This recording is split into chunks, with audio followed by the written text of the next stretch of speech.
Hello and welcome to Brew Babes podcast. Today we are recording live at Unrefined Brewing, which is close to my heart because, as you guys all know, I actually do work behind the bar here. We are here in Dunedin, but I get to be with the most beautiful ladies in person. We so don't get to do this enough. I want to do an event every week just so I can see you guys.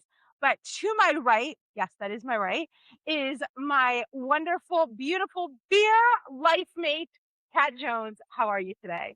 Better now, baby. Awesome. Yes. And to my left, and yes, I did check that, like left is the amazing, the girl who keeps us in line and keeps us always looking for positive things. My beer soul sister, Taylor Woods. How are you? I'm so good. And so good to be here and happy early birthday, Kat. Yeah. We won't say the age, but it's the way. I'm old enough to drink. That's all. Yeah.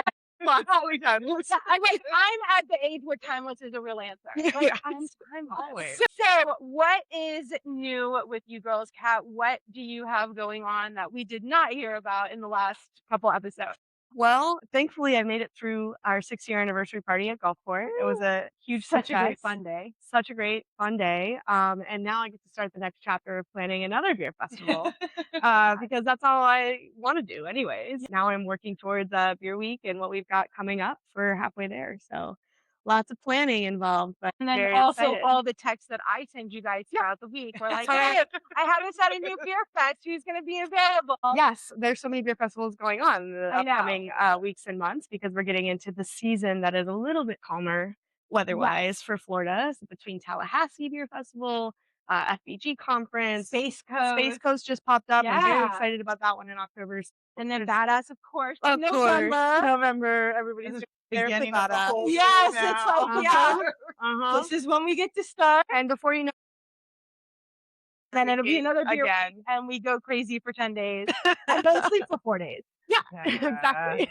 All right, Miss Taylor, what do you have going on? Because I know you have a big event coming up. I do have, I've been in planning mode. I mean, a lot less of the brewery themed things, all of those are coming. Yes. But I'm doing a Glizz Fest is my big event. Yes. So let's go.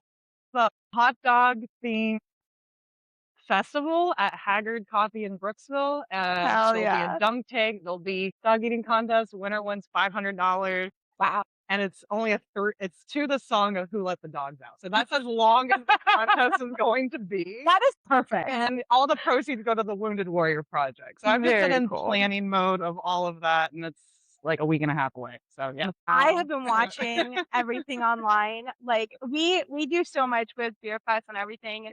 So like we know like the planning that goes into these things is enormous. But like if you have been watching her socials, like it has been crazy. Now we have this sponsor. Now we have this sponsor. Our contestants are full, and it's like So rewarding. Yeah, I know how much for us. We know how much goes into those things. Like to see you just winning at it and like doing so well with such a big event. Like seriously, you're killing it. I love it. I'm gonna go. Like I have to work here till 4, but then I am It's heading 4 to 8. Yeah, so it'll I'm be heading to fun. Brooksville Yeah. from here. And what's the date? Because I don't think you said it. It's July 5th. So the day after July 4th, Sunday, July 5th, 4 to 8 p.m. The hot dog eating contest will be at 6. If you want to watch that, I will not be watching that. That's an event to watch. Okay. Better than I could watch. I cannot like watch it. And if I participate, I don't think I can handle the rest of the day.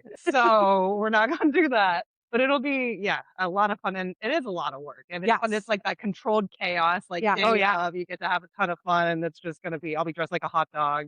It'll be awesome. Yeah. You'll be dressed like a hot dog. I'll be a hot dog. Like that's Hot diggity dog. That's gonna give people that listen to us an idea that like one of us should dress as like a beer or something, and it's not happening. Like I'm sorry. We had a beer costume and it came out today at the brewery because everybody was bored. That was like, where was this Saturday? Should have been wearing this. And I was like, Cat was not in the mood for that. Yeah. But I like that. Thank you. Speaking of, I do have another event I'm in planning for birthday, which is also coming up. I will be Yes. behind the bar that day.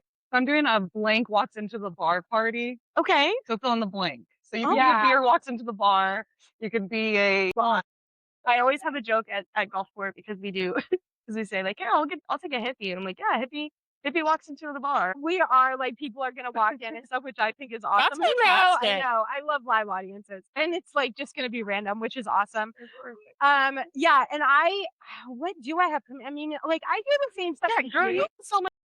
So like one of the bigger things that actually just kind of like we solidified today was that I'm going to take a bigger role in Pink Food Society in the Tampa Bay area. Very excited for that. I'm super, super excited. So you're gonna see, if you are a Pink Foods member, you're gonna see a lot of activity start. And if you are not a Pink Foods member, which Pink Food Society is for women in fermented beverages. Yeah. So anything, it can be kombucha, it can be wine, it can be beer, like anything that's a fermented beverage. You can be, and if you're a woman or non-binary, we also have non-binary members. But Pink Food Society is for you. And in the Tampa area, we are going to start just killing it and Collaborate. Yeah, It's on the ground. because I am gonna start like killing it in the Tampa area. Definitely, excited. and I'm looking at kind of right before the week before conference in Jacksonville, we will do some kind of meetup here in the Tampa Bay area. Once I have details, we will put those out. But that is my big, like the big thing that I have going on. Very excited. So that's very exciting. But we are in Dunedin, which I think is such a unique place. So we have talked about some of the things going on in Ybor, like that had happened, and some things going on at Tarpon. And, you know, we kind of touched base on like some things in Dunedin. But there was a study that came out from the Brewers Association that I think kind of really goes along with some of the things that we've said about what's going on in the industry. Yeah, definitely. One of those things is that the craft beer drinkers, this is not people who are not drinkers. That is a completely different, like younger people are not drinking. That's still the case. But out of craft beer drinkers, we are starting to get to the level where they're drinking as much as pre-COVID levels, which was actually the height of craft beer in this area, well, most of the country. But there's a difference from what was going on then and what is going on now. What was going on then is normally people were drinking 3 to 4 beers a week, which I swear is way too low. That's what they reported. Like that's what they reported. Like to their doctors. Yeah, to their doctors. Like that. Personal. Like a week. Definitely reports from the bartenders on that one. Yeah. For sure. Their fridge camera is definitely not accurate. So, but they used to say that they did 3 or 4 beers from one particular brewery, that they would choose their favorite and they would go in multiple times a week. But that is not the case anymore. Right. What the case is now is that they are drinking 3 to 4 beers a week, which is right back to those levels, but they're going to different breweries for each one. Which I think is so cool, because you see a place like Dunedin who has 8 breweries, about to be 9, in about a mile. And so, you know, you look at that and go, oh, it's oversaturated, but it's really not, because people are looking at an experience. I want to make a day of it. I want to make a weekend of it. So these clusters like Dunedin, and what the city does, and the city is really leaning into beer culture, which I think is phenomenal. And so what the city has done is really, I mean, if you're in Dunedin, is baseball and beer. Like their whole identity is baseball and beer. Oh, so good. And so, and then, you know, but then you have other cities that are kind of shying away from those things. And I think that they should take kind of the Dunedin approach to it, is that like, it doesn't have to just be beer. Obviously in Dunedin, there's a baseball stadium. The Blue Jays spring training is here. The Phillies spring training is here. So that's why it's baseball and beer. But other cities can find something else and also have a great beer culture. And it does bring people in.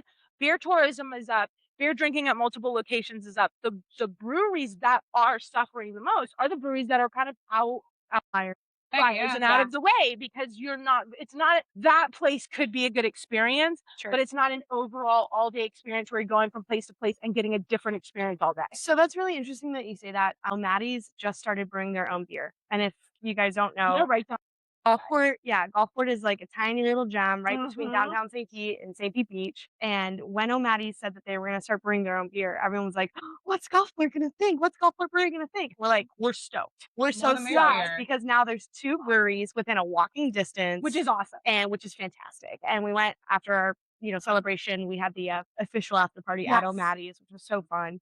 And we got to try their beer, and it was like a really cool experience. Actually, they opened up their 2nd floor, like perfect timing. That weekend was when they opened it. It's only going to attract more people, you know, and that's the beautiful thing about, it brings a beer culture to the entire town. And, that's what's so special for me about Dunedin. We've talked about this on many podcasts before. Like, Absolutely. Dunedin's the mini St. Pete. Yes. Newport Richie's the mini Dunedin, Exactly. right? Yes. It's just going to keep going, Going keep north. building. Yeah.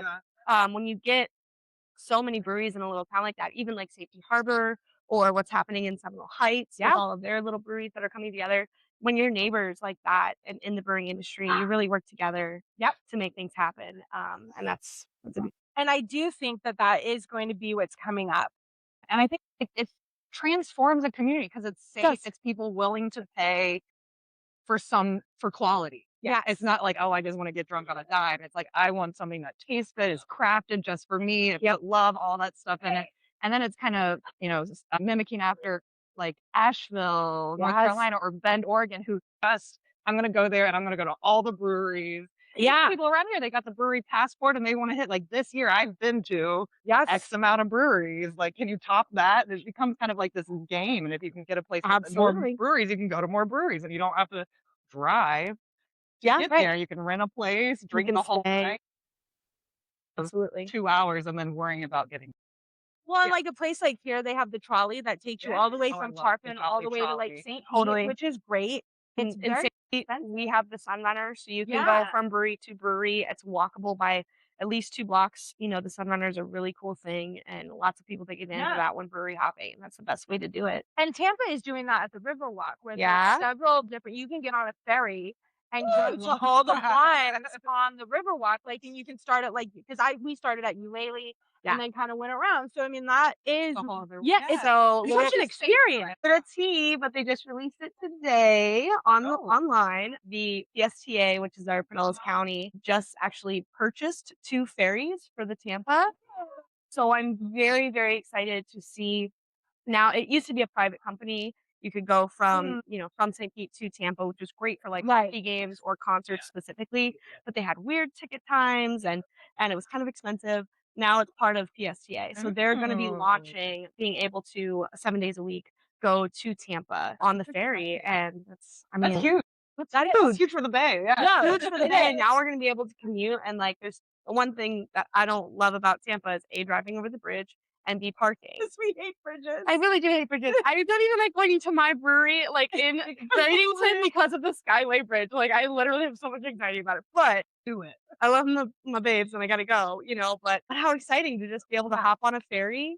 I mean, that makes us like I don't want to say like a real town, but like it kind of makes us a real town. It really elevates it. It's a new step. Like, wow, we have a ferry. Floridians hate a bridge, but they will get on a boat in a second. It's like 3 times as long, and they're like, but it's a boat. But it's a boat. We're like, no, it really is the boat experience of a boat. Choose the ferry to the Keys. Oh, I might just take the ferry and not even get off in Tampa and just ride the ferry back just to be on the boat. That's the experience. I've done that. Riverwalk at boats. It's like you just like, oh, it's a little boat tour. Yeah, no, and we're silly. It's so funny. But driving over a bridge, I know. Yeah, and I did want to ask you, because the one thing that the study shows, with all the studies show, is that younger people, and of course, when I say younger people, I mean younger than me, which you both are. Yeah. And this is the Brewers Association. The Brewers Association study. And honestly, this has been every study. Every study everywhere says young people aren't drinking. And I know that you guys are probably a little over the age of what they're calling like young people. Yeah, so right at that line, which is still much younger than me, but you don't drink. So like you are in that demographic. But you still come out to places. And like, because we talk about like what the industry can do better, or like what the industry can do to kind of reach out to everyone, because it is more of a community than just a beverage. What brings you out to a place like Dunedin? To be my friends for one, and then like having options for me. Yeah. I mean, it's that simple. Like for now, like I used to, when I drink, would bop around and go solo places, but people don't advertise what NAs they have in the breweries. I would still love to do that more, but if it's athletic, like I drink a lot of athletics. Yeah, but I love athletic. I do love athletic. No. So there's other ones out there, but athletic is really strong.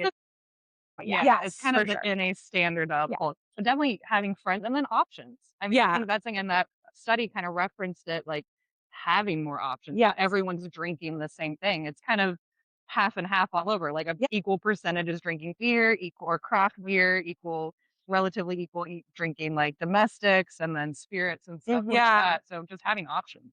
No, That's I it. think that's You'll great. have my business if you have the option. And as like in the role that I'm in now, like I jokingly say like I'm the happiness on tap specialist. I love that. Because I get to pick what makes people happy. But I also do our wine orders and our we're CO2, COP2. So we can't buy two cop. We can't buy like liquor, but we do have like liquor drinks, Right. 5% alcohol liquor drinks. But when we diminish the options, people get real mad. Oh yeah. Real Why don't you have this? what happened? What happened to this mushroom drink that you guys used to have? And I'm like, nobody bought it. Now you're mad about it? Yeah. Okay, I'll try to get it back. And they can't get it back. So I'm like, okay, I'll bring in THC drinks. They're flying. Yeah. And to the point where like I didn't have a distributor locally that I could order it through. So we're ordering directly from the company in Texas right now. So I mean, they're great.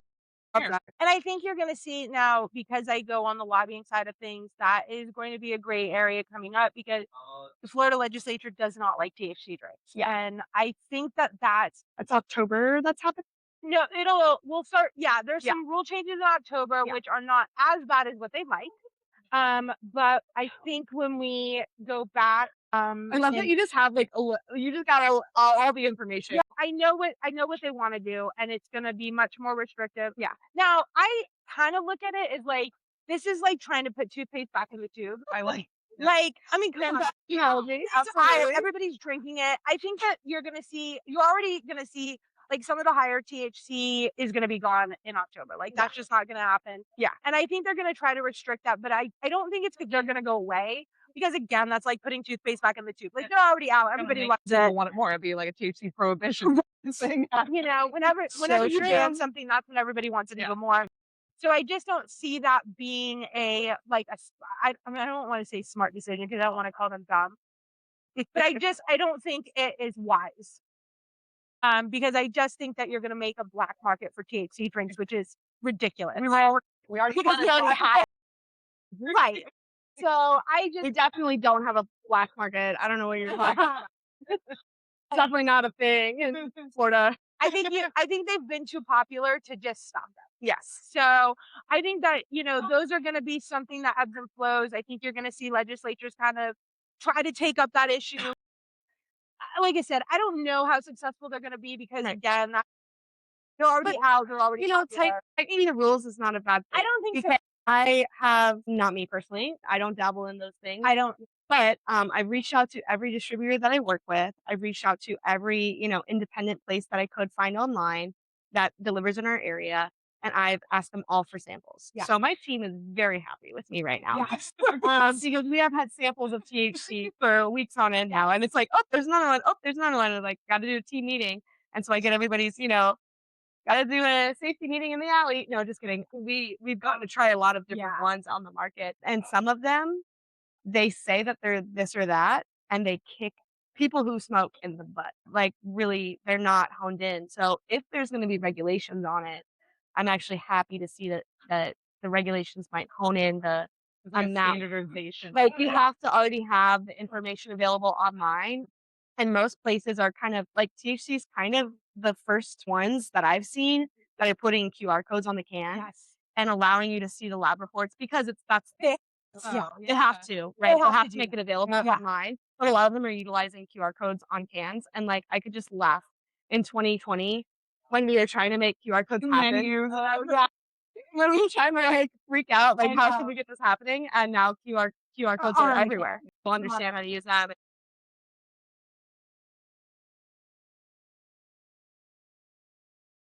I still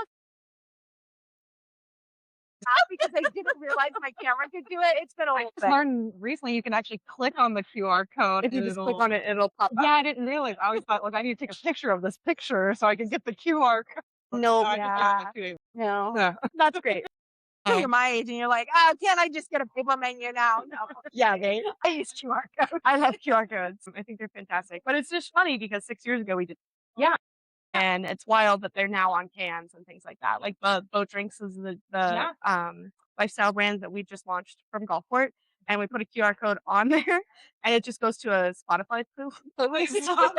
And it's like what you should be listening to when you're drinking this beer. I want to see more of that from the industry, you know? Yeah. Like, I think that's Like, a cool thing. Honestly, Yeah, like pretty I cool. know like we have a lot of like brew pubs now where a lot of breweries are either I see this a lot, either breweries are going into food and beer or they're going into distilling and beer. And I think both are good choices. I Sure. think you have to do what's right for your facility, but I don't think either one of them is a bad choice to kind of like spread out in the market. One thing that I wish we saw more of when breweries did that is the beer and food pairing.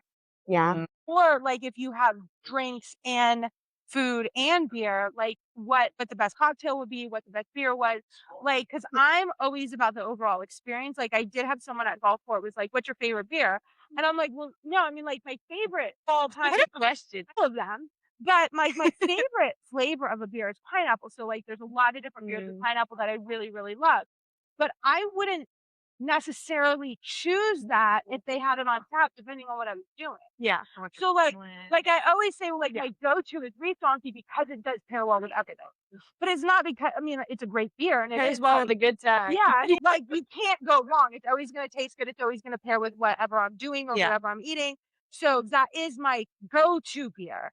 But my favorite flavor, like Arcane does this like pineapple wedding cake, kind of like Hawaiian wedding cake, which is phenomenal. And Zool has this pineapple like upside I down love cake. it. I know exactly what you're talking Yeah. And so yeah, if you want to know what my Is your mouth watering? Oh, yeah. Oh.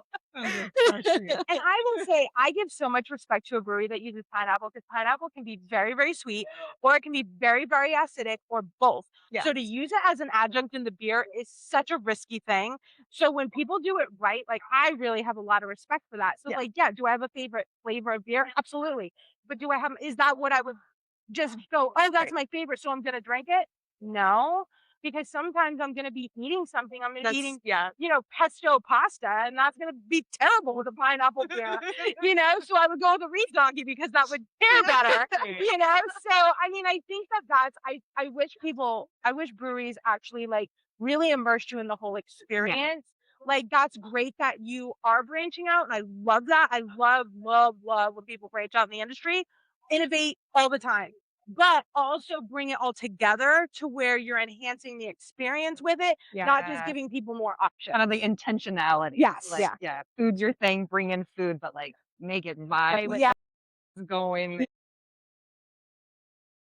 So that would be the one thing I would say. I hope there's more of that.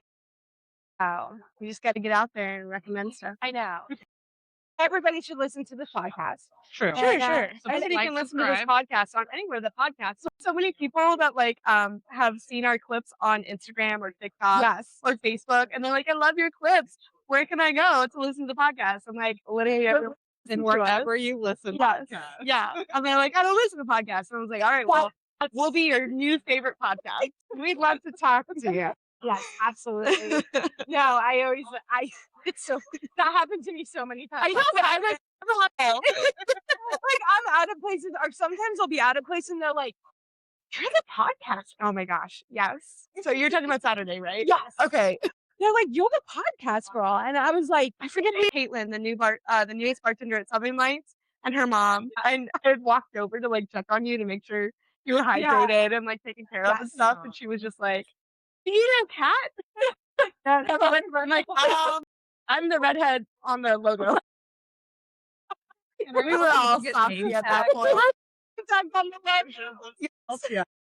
No, that's funny. No, and I am getting that more and more as I'm That's out. wonderful. So not everybody listens to the whole show. And look, I will say, like, because I sent you guys the numbers, like our numbers are actually fairly strong. That's really cool. So everybody out there who is listening or listening to our clips, like, thank you so much. Like, you have no idea. Like, we see every single number, and like we all like do little happy dances and like are texting each other. So like, don't think like your one listen doesn't matter to us because like we literally see every number. All right, guys, we have taken enough space over here in Dunedin, and It has been wonderful. What do you have coming up? Okay, we did talk. Do you have anything else coming up? Any astrology readings coming? Come June, I'm working all weekend, Friday, Saturday, Sunday at the brewery, and then next weekend's Bliss Fest. I have readings going on next week on the 1st at Emerald Coast. I'm available for astrology reading. You can find it on my Instagram. And I'm doing the Bliss Fest come out July 5th. He sees is that I actually write myself really big notes and put them on the floor. So that's why I always look like, oh, she knows so much. Like, yeah, I have notes. Here. They can do it. They don't. I have That's my genuine self and hope that I don't embarrass myself too much. not coming up that it would be kind of recent, like coming up soon. Because we all have halfway there coming and all The rest of the year. No, I have a ton of exciting things happening, but I just got to shout out Gulfport one more time. I know you guys are sick of it now, but the biggest thing that's happening is that our Mug Club seats are opening up. Ooh, That's awesome. And it's very exciting. So it's not going to be this week. It'll be actually next weekend. So keep an eye out on Eventbrite because that's going to be a very exciting thing. And then in the coming weeks, I will update you with the very other exciting information that's happening in my world, our world. Yeah. I dragged her into Yeah, and it so sucks because like we go to these meetings, but then we can't actually talk about it.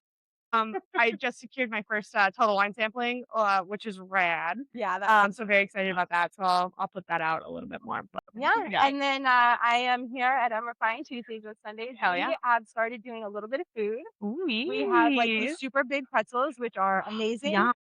We are going to be starting to do some pizzas. Yeah. So, if you're hungry and you want to come see me on a Tuesday afternoon or Sunday, you can come see me. You can actually come anytime and see anyone because we have like the best team. But, I'm the podcast girl. Get some zaz and zol. But it has been another great talking to you guys. I can't wait till next week.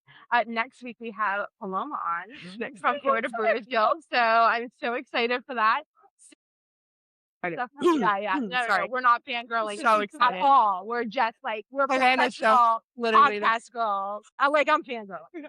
Yeah, no, super cool. So we will see you all next week. Bye. Okay.